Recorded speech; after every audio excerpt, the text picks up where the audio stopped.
जय हिंद दोस्तों। टारगेट पाठशाला में मैं पवन आप सभी का स्वागत करता हूं। यण स्वर संधि हमने पिछली वीडियो में पढ़ ली थी। इसमें जो है इस वीडियो में हम जो अंतिम स्वर संधि है अयादि स्वर संधि उसके बारे में पढ़ेंगे। और यण संधि और अयादि संधि ये दोनों थोड़ी सी महत्वपूर्ण है क्योंकि थोड़ी सी टफ पड़ती हैं। इनको बनाना, इनका विच्छेद करना थोड़ा सा टफ पड़ता है, इसलिए इनको ध्यान से पढ़ने की आवश्यकता है।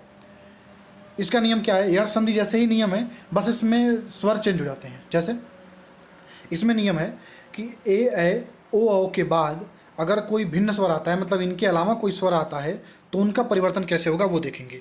जैसे हमने यण संधि में देखा था, ई या बड़ी या छोटी, बड़ा ऊ छोटा ऊ या री के बाद अगर कोई भिन्न स्वर आता है तो क्रमशः उनका य, व और र में परिवर्तन हो जाता था।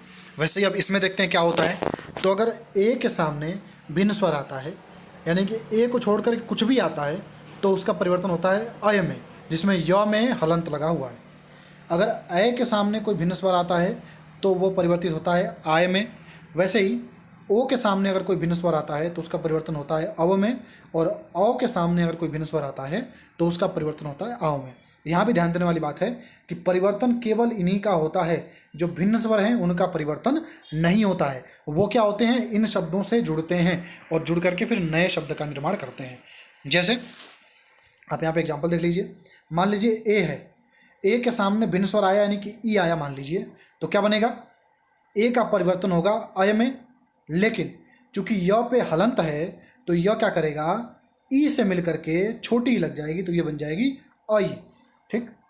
ए के सामने अगर आ गया तो क्या होगा?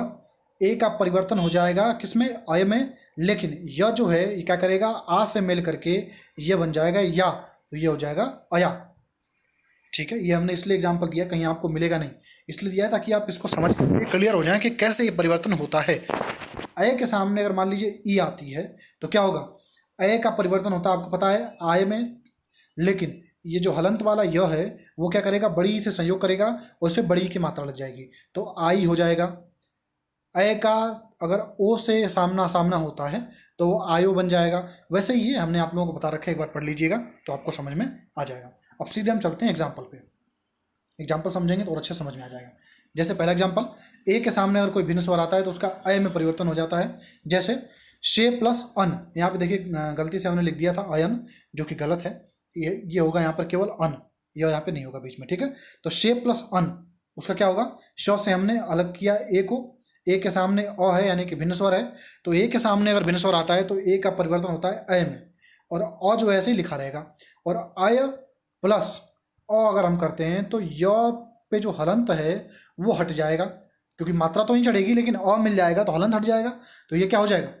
अय हो जाएगा। सिंपल, अय जो है अय हो जाएगा। और अ जो है फिर वापस क्या करेगा? इस श जो आधा श है उससे मिलकर के बना लेगा श। यह पूरा हो ही चुका है और यहाँ पे बचा न, तो ये हो जाएगा शयन। यहाँ पे ध्यान देने वाली बात यह है कि जो अय बनता है इसमें जो अ होता है वो अपने पहले वाले लेटर से मेल करता है, और य जो होता है वो अपने बाद वाले लेटर से मेल करता है। ये दोनों अलग अलग मेल करते हैं और नया शब्द बनाते हैं। जैसे ने प्लस अन किया हमने, ठीक है, इसमें क्या होगा? न को हलन कर लगा करके हमने ए बाहर किया, ए के सामने कोई भिन्न स्वर आ गया तो ए का परिवर्तन हो गया अय में। अब क्या होगा? जो अ है वो आधा न से मिल करके इसको पूरा न बना लेगा, और य जो है ये अ से संयोग करके पूरा य बन जाएगा। तो न बन गया, य बन गया, और ये न लास्ट में बचा हुआ है तो ये हो जाएगा नयन।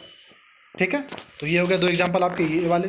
अब मान लीजिए अ के सामने कोई भिन्न स्वर आता है तो उसका आय में परिवर्तन होता है। जैसे नय प्लस अक, उसमें क्या होगा? नौ से हमने ए बाहर किया, ए का आय बना, आ जो है नौ से पहले वाले अपने नौ से मेल करेगा तो हो जाएगा ना, और य जो है बाद वाले अ से मिल करके बन जाएगी य, और यहाँ पर क रखा हुआ है तो ये हो जाएगा नायक। ठीक है, अगला देखते हैं गय प्लस इका। इसमें क्या होगा? ग से हमने हलंत लगाया और ए बाहर किया। ए जो है आय में परिवर्तित हुआ क्योंकि ए के सामने भिन्न स्वर है ई। अब क्या होगा? आय जो है उसमें का आ क्या करेगा? ग से मिल करके बनाएगा गा, तो ये हम लिख दिया गा, और य जो है वो छोटी ई से मिल करके बनाएगी ई, और उसके बाद का, तो ये हो जाएगा गायिका। वैसे ही एग्जाम्पल और गय प्लस अक गायक, विधेय प्लस अक विधायक। अब आप लोग कमेंट में लिख करके बताइए कितने लोगों को पता था कि विधायक का संधि विच्छेद क्या होगा? तो विधेय प्लस अक। इसमें मात्राओं का खास रूप से ध्यान देना है, ये बहुत आपको ध्यान देने वाली बात है। ठीक है, अब देखते हैं, ओ के सामने अगर भिन्न स्वर आता है तो औ में परिवर्तित होता है, जैसे पो प्लस अन पवन बन जाता है, गो प्लस ईश गवीश बन जाता है। अब चूंकि एक ही चीज़ हम बार बार नहीं समझा रहे क्योंकि उससे रिपीटेशन होता है वीडियो में, तो वीडियो फालतू में लंबी होती है। फिर भी अगर समझ में नहीं आए तो आप मुझे बताइएगा। एक एग्जाम्पल और है, गो प्लस य। अब इसमें क्या होगा, इसको थोड़ा देख लीजिए। गो में ग से हमने आगे ओ बाहर किया, ओ के सामने यहाँ पर क्या है, अय है, फिर भी इसका परिवर्तन होता है किसमें, अव में। ये ध्यान देने वाली बात है। क्यों? क्योंकि य को भी हम एक तरह से अर्धस्वर मानते हैं, तो ये थोड़ा सा जानने वाली बात है आप लोगों के लिए। ठीक है, समझिए जरा आप लोग। ठीक है, तो इस तरह से ये बन जाएगा गव्य। अब यहाँ पे थोड़ा सा इसलिए ये हमने एग्जाम्पल शामिल किया है क्योंकि कन्फ्यूजन हो जाती है कभी कभी। यहाँ पे य है, आप कहेंगे सर यहाँ पर तो कोई स्वर है ही नहीं ओ के सामने, तो य को भी हम अर्धस्वर मानते हैं, इसलिए यहाँ पर इसको ले लिया जाता है। और ये खासतौर से एग्जामिनर की बहुत ही अच्छी पसंद है क्योंकि ये एग्जाम्पल समझ में नहीं आता, दिक्कत करता है, इसलिए आप इसको माइंड में रख लीजिएगा। अगला, औ के सामने अगर कोई भिन्न स्वर आता है तो उसका हो जाता है आव। कैसे, भौ प्लस उक है मान लीजिए, तो भौ से औ अलग हुआ, औ के सामने ऊ है तो ये हो जाएगा आव, और आ मिलकर के भौ से मिलकर के बना लेगा भा, और व जो है ऊ से मिलकर के बना लेगा ऊ और क, तो ये हो जाएगा भावुक। वैसे ही धौ प्लस अक हो जाएगा धावक, श्रव प्लस अन हो जाएगा श्रावण, और र प्लस अन हो जाएगा रावण। यहाँ पे ड़ में परिवर्तित हो रही हैं चीज़ें, न जो है ड़ में परिवर्तित हो रही है, इसलिए हमने यहाँ पर एक नियम लिख दिया आप लोगों के लिए कि यदि आधा व है उसके बाद स्र और र आए तो शब्द में न की जगह ड़ लिख दिया जाता है। जैसे र प्लस अन बोला हमने तो ये हो गया र प्लस आव प्लस अन, ठीक। और व के सामने क्या हो गया, र है, इस कारण से ये हो जाएगा रावण। ठीक है, समझ में। तो इस प्रकार से जो है ये हो गया रावण। ये कभी कभी दिक्कत करता है, याद रखने वाली बात है आप लोगों के लिए कि स्र या र के आने पर न की जगह अधिकांशतः ड़ हो जाता है। मैक्सिमम जगह ये काम करेगा, हो सकता है कहीं न काम करे, लेकिन मैक्सिमम जगह ये शुद्ध रूप होता है ड़, न कि न। ठीक है, तो इस तरह से हमने ये समझ लिया। तो कुल मिला करके हम अब तक जो है अयादी संधि तक हम पढ़ चुके हैं, यानी कि अगर हम शॉर्ट फॉर्म में बोलें तो टोटल हमने जो है स्वर संधि जो है वो पढ़ ली है। अब स्वर संधि के बाद फिर इसमें कुछ अन्य एग्जाम्पल्स भी हैं, वो हम ज़रा देखेंगे, और कुछ अपवाद भी है उनको भी हम समझेंगे। उसके बाद जो है स्वर संधि खत्म होगी, फिर हम व्यंजन संधि पे आएंगे। मिलते हैं आपसे अगली वीडियो में, तब तक के लिए जय हिंद।